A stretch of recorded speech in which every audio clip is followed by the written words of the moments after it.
ডিমলা সশস্ত্র বাহিনী দিবস উদযাপিত। স্বাধীনতার পরবর্তী এই প্রথম সারা দেশের ন্যায় ডিমলায় যথাযথ মর্যাদা ও উৎসাহ উদ্দীপনার মধ্য দিয়ে সশস্ত্র বাহিনী দিবস উদযাপিত হয়েছে। বৃহস্পতিবার সকালে এক্স সোলজার অ্যাসোসিয়েশন ডিমলার আয়োজনে দিবসটিকে ঘিরে একটি বর্ণাঢ্য র্যালি উপজেলা হলরুম থেকে বের হয়ে শহরে বিভিন্ন সড়ক প্রদক্ষিণ করে। অবসরপ্রাপ্ত সার্জেন্ট মোহাম্মদ তহিদুল ইসলামের সভাপতিত্বে প্রধান অতিথি হিসেবে উপস্থিত ছিলেন ডিমলা উপজেলা নির্বাহী অফিসার মোহাম্মদ রাসেল মিয়া, ডিমলা থানার অফিসার ইনচার্জ ফজলে এলাহি, সিনিয়র ওয়ারেন্ট অফিসার অবসরপ্রাপ্ত বীর মুক্তিযোদ্ধা আলহাজ আশরাফ আলী, সাক্কাত হোসেন, আরফান আলী, মাহফুজা রহমান, আতাউর রহমান, ওয়ারেন্ট অফিসার অবসরপ্রাপ্ত অযোধ্যা আলী প্রমুখ।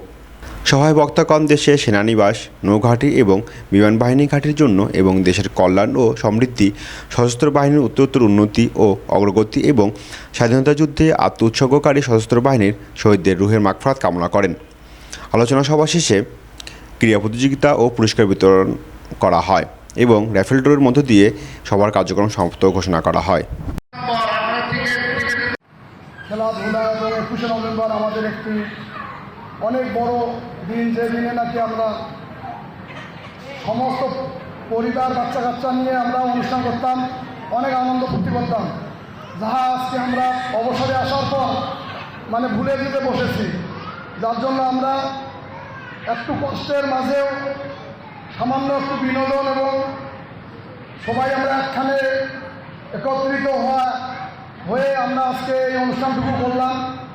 তো আজকে আমার খুবই ভালো লাগতেছে যে আপনারা সবাই এত কাজ কাম ফেলে এখানে এসেছেন এবং সামান্য একটু খেলাধুলার মাঝে আমরা এই 21শে নভেম্বর এই দিনে আমাদের সেনা নৌ বিমান বাহিনী সম্মিলিত প্রচেষ্টায় এই দেশকে স্বাধীন করেছে এবং 16 ডিসেম্বর সেই স্বাধীনতা আমরা প্রকাশ করেছি। এটাই ছিল আমাদের সেনাবাহিনীর এবং সশস্ত্র বাহিনীর একটা অনেক বড় দিন, যার জন্য এই দিনটা আমরা আজকে ওইভাবে এবারের নয় প্রতি বছর যাতে পালন করতে পারি এই চেষ্টাই করব। সম্মানিত সচিববৃন্দ, মোহাম্মদ মুন্সি আব্দুল্লাহ, উনি ফরিদপুর জেলায় জন্মগ্রহণ করেন। উনি ইস্ট বেঙ্গল রেজিমেন্টের সাথে যুদ্ধ পরিচালনা করেন।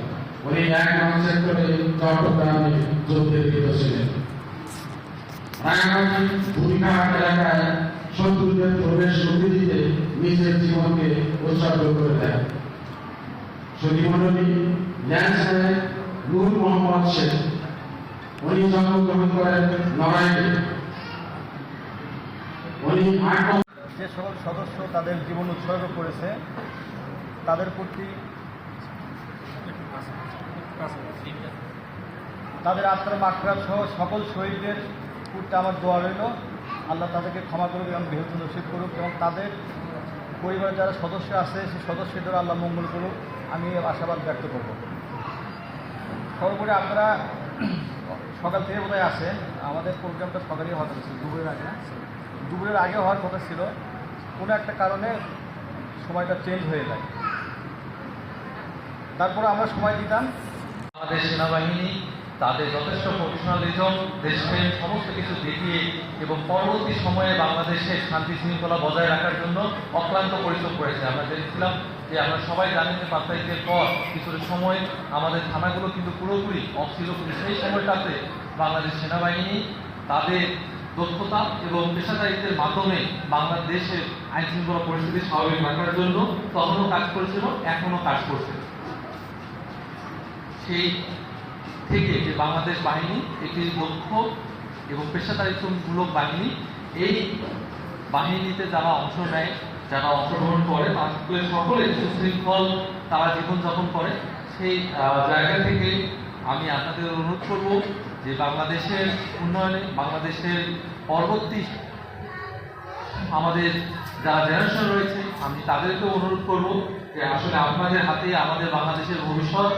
আপনারা অবশ্যই সেইভাবে একজন, আমরা চাকরি বলি, আমরা অনেক কিছুই বলি, ব্যবসা বলি, যে প্রতিষ্ঠিত হওয়ার চেয়েও সবচেয়ে বড় কথা হচ্ছে একজন ভালো মানুষ হয়ে গড়ে ওঠা। আপনি যদি একজন ভালো মানুষ হন তাহলে আপনার পাশে আপনার দেশ নিরাপদ, আপনার সমাজ নিরাপদ, আপনার পরিবার নিরাপদ। আমি আশা করি আমরা সকলে এই দেশের সুনাগরিক হিসাবে এগিয়ে উঠবো।